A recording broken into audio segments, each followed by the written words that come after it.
तपस्या में चले गए तो मैं श्रृंगार किसके लिए करती।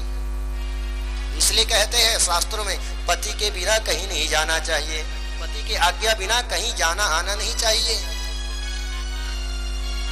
कभी भी जाओ पति को साथ लेकर के जाओ, धर्म कर्म भी करो तो पति को साथ में लेकर के करो महाराज। सभी सुख पति के साथ है। इसलिए महाराज मैं श्रृंगार किस लिए करता। शास्त्रों का कहना है, क्या कहना है, माताओं का श्रृंगार दो के लिए होना चाहिए। किसके लिए होना चाहिए? दो के लिए। राधे राधे। माताओं का श्रृंगार किनके लिए होना चाहिए? दो के लिए होना चाहिए। पहला श्रृंगार अपने पति के लिए माताओं का श्रृंगार होना चाहिए।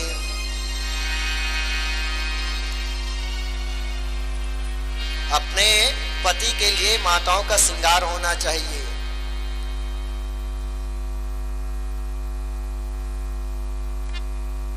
पति के सामने सुंदर 16 श्रृंगार से सुसज्जित होकर के ही रहना चाहिए महाराज। और दूसरा श्रृंगार आप लोगों को भी बोल रहा हूं, है ना। माताओं के लिए तो है, पति के लिए श्रृंगार करेंगे ही वो, और आप लोग किसके लिए श्रृंगार करोगे? हाँ? अब ये दूसरा श्रृंगार हम सभी जीवों के लिए है। कौन जीव? हम सभी जीव के लिए। माताओं का पहला श्रृंगार अपने पति के लिए होना चाहिए और दूसरा श्रृंगार महाराज जगत पति के लिए होना चाहिए। प्रेम से बोलो बाके बिहारी लाल की जय।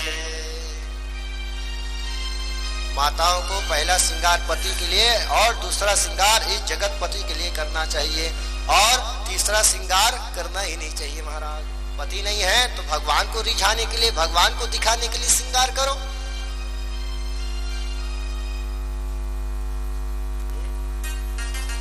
दुनिया को दिखा के क्या करो?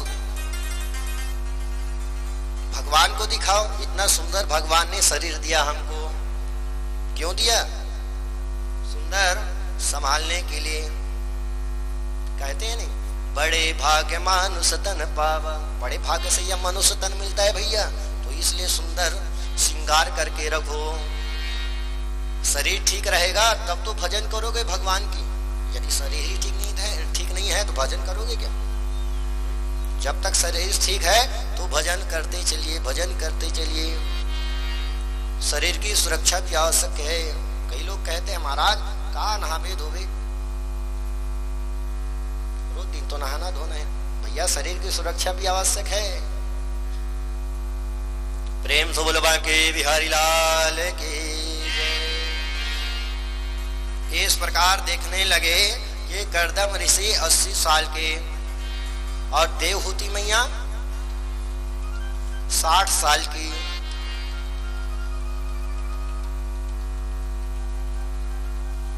कर्दम ऋषि बोलने लगे, मैं तुम्हारे पति व्रत धर्म से बहुत प्रसन्न हूं देवी, तुम वरदान मांग लो।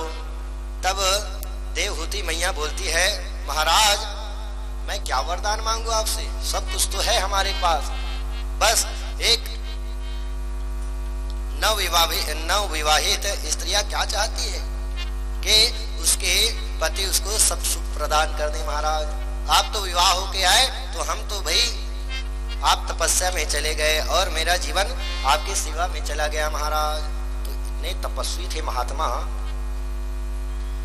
कि कहा, हे देवी जाओ उस सरोवर में स्नान करके आ जाओ।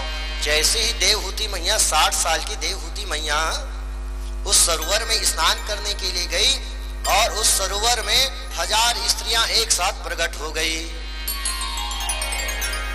और प्रकट होकर के उनको ऐसा स्नान कराया कि जो 60 वर्ष की देवहूति मैया थी 16 वर्ष की कुंवारी कन्या बन गई।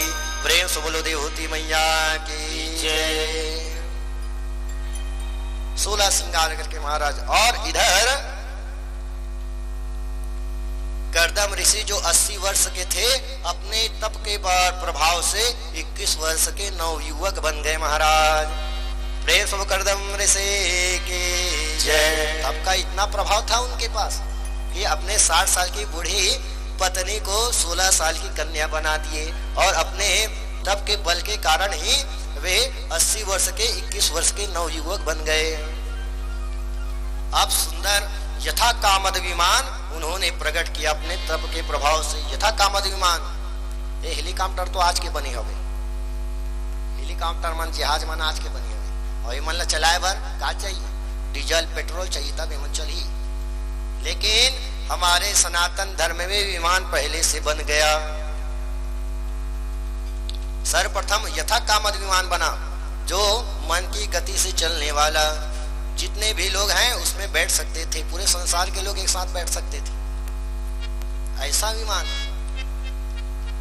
जिसमें तरह तरह के सुख सुविधाएं, ऐसा सुंदर यथा कामद विमान। अनेक प्रकार के फूल फूले हुए हैं, चंपा चमेली कमलान जोही, गुलाब बेला रजनी सुगंधा, दुर्वासमे जीवत गंधराजम, से पालिका नामक पारिजातम। और क्या, हिरण पुष्पम हरभृंगहारम, मालेर पत्रम तुलसी मदारम, मालेर पत्रम तुलसी मदारम। इतना सुंदर विमान देखते ही देवहूति मैया उस विमान को देखते ही मोहित हो गई। इतना सुंदर विमान, वे आज देखने लगी कि मेरे पति की कितनी सामर्थ्यता है। वह महलों की रहने वाली रानी ऋषि से विवाह जब की थी ना, तो पर्णकुटी में रहते थे। कर्दम ऋषि के तब को नहीं जानने वाली थी वह। आज देखने लगी कि मेरे पति की इतनी सामर्थ्यता है। यथा कामद विमान प्रकट कर दिया महाराज। सुंदर कर्दम ऋषि और देवहूति मैया उस यथा कामद विमान पर चढ़ गए और कई वर्षों तक विहार करने लगे महाराज। प्रेम से बोलबा के बिहारी लाल की जय। रात्रि का समय हुआ, विमान में दोनों जा रहे हैं। सुंदर सुंदर फूल खिले हुए हैं, चांदनी की चमक पड़ रही है विमान पर। उस विमान पर लगे हुए मणि चमचम चमचम चमक रहे हैं, फूल फूले हुए हैं, खिली हुई है। उनको देख करके देवहूति मैया कहती है, प्रभु यह सुंदर सुंदर बेल लटक रहे हैं, सुंदर गुलाब के फूल खिल रहे हैं, प्रभु इसे हम किसके ऊपर चढ़ाएं? तब कर्दम ऋषि कहते हैं, प्रेम सोलो बाके बिहारी लाल की जय। बेला खिले आधी रात, कर्दम जी कहते हैं। देवहूति मैया पूछती है किसके ऊपर चढ़ाएं? बेला खिले आधी रात कि गजरा मैं किसके गले डालूं,